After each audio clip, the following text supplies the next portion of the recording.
Je m'appelle Gérard Rochat, j'ai 56 ans et je suis facteur à la distribution piétonne sur le site de Paris-Louvre depuis 25 ans.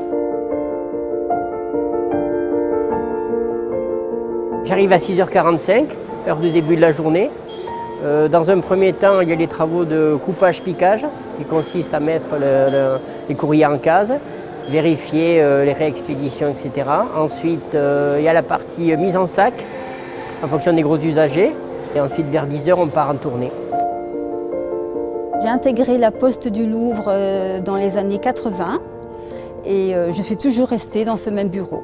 Au début, je me perdais dans ce bureau, c'était tellement grand.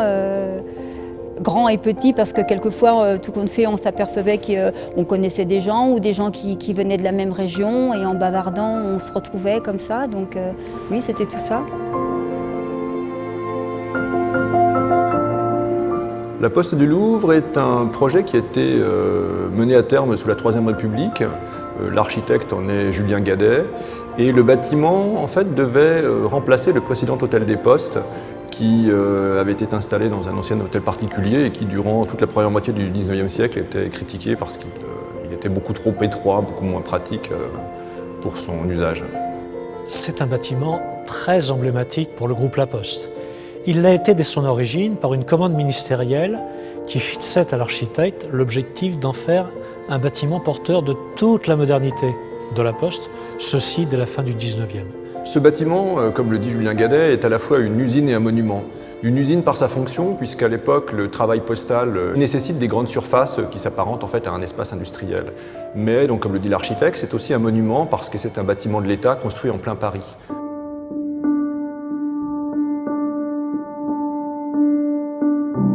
Ça fait partie de ces endroits comme les Champs-Élysées, la Bastille, la place de la République, la Poste du Louvre. Ça fait partie des endroits emblématiques de Paris, en tout cas pour les Parisiens.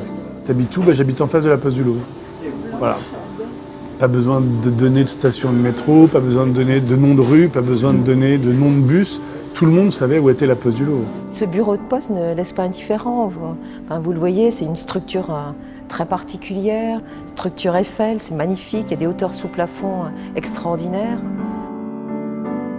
La Poste du Louvre, c'est la plus grande poste de France, c'est un monument, ça fait partie du quartier, tous les gens la connaissent, ils viennent de loin parce qu'elle est ouverte toute la nuit, donc c'est vraiment très important pour le quartier.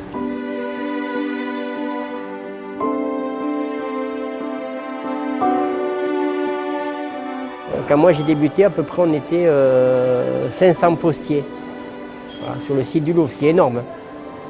La plupart des bureaux, ça peut aller de 80 à 100 et quelques postiers. Cette poste ressemblait à une petite fourmilière parce qu'il y avait une telle diversité de métiers, tout était rassemblé, la distribution du courrier, la distribution des colis, on avait un service aussi des convoyeurs de fonds, donc il y avait beaucoup de personnel dans cette poste. D'après ce que je peux savoir, ils étaient plus de 2000 à travailler. Vous voyez, puis vous aviez tout le tri, les camions et tout ça, c'était énorme.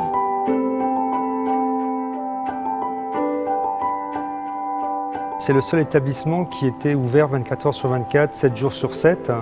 C'est même un lieu touristique. Les cars s'arrêtent au Louvre, 52 rue du Louvre. Voilà, c'est un lieu de visite qui est répertorié par les agences de voyage. C'était la référence à la grande poste qui reste ouverte tout le temps, où on peut venir déposer au dernier moment la déclaration d'impôt. Donc c'était effectivement la grande poste. Il y avait des moments extrêmement forts dans l'année et en général c'était toujours les mêmes. C'était le soir du tiers provisionnel des impôts.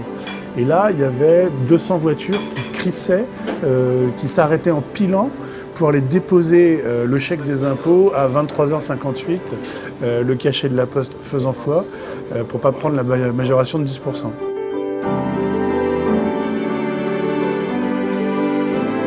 Ce bâtiment n'est pas un bâtiment coincé entre deux bâtiments, c'est un bâtiment îlot dont on mesure pas vraiment l'importance lorsqu'on se trouve à l'extérieur parce qu'on ne peut pas en faire le tour, on ne peut pas rentrer à l'intérieur. Donc il y a là quelque chose de tout à fait particulier. Pour moi, c'est l'un des deux bâtiments importants de la rue du Louvre. Dans la rue du Louvre, il y a la Bourse de commerce et puis un peu plus loin, il y a la Poste du Louvre.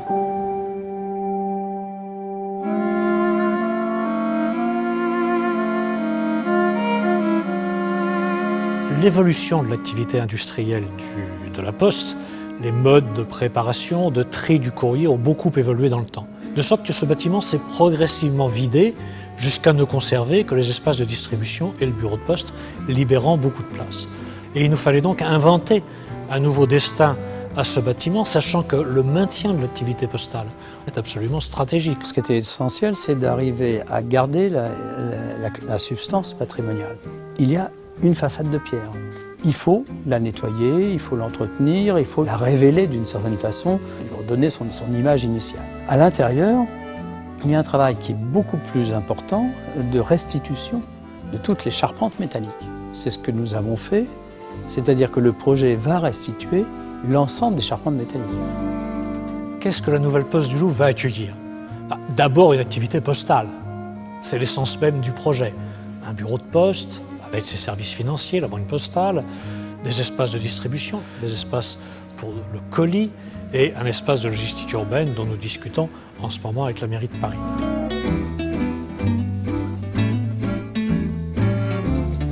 Nous avons décidé d'y accueillir des bureaux, des commerces, des programmes de proximité, un commissariat de police, une crèche, des espaces de coworking, et puis dans les étages supérieurs, un hôtel et un restaurant qui sera exceptionnel. On est vraiment dans une expérience unique à Paris, puisque ce bâtiment va vivre H24, il va fonctionner à toute heure du jour et de la nuit. Donc ça sera le premier bâtiment îlot ouvert jour et nuit dans Paris. Et le fait que tout d'un coup ce bâtiment se mette à revivre autour d'une activité qui a l'air d'être assez multiple, et notamment des restaurants, des commerces, c'est une très bonne chose. Ça va attirer du monde, ça va réinjecter de la vie et du dynamisme, et oui, je trouve ça bien. Ce bâtiment qui était le navire amiral du groupe La Poste va à la fois conserver son ancrage historique mais se plonger dans la modernité.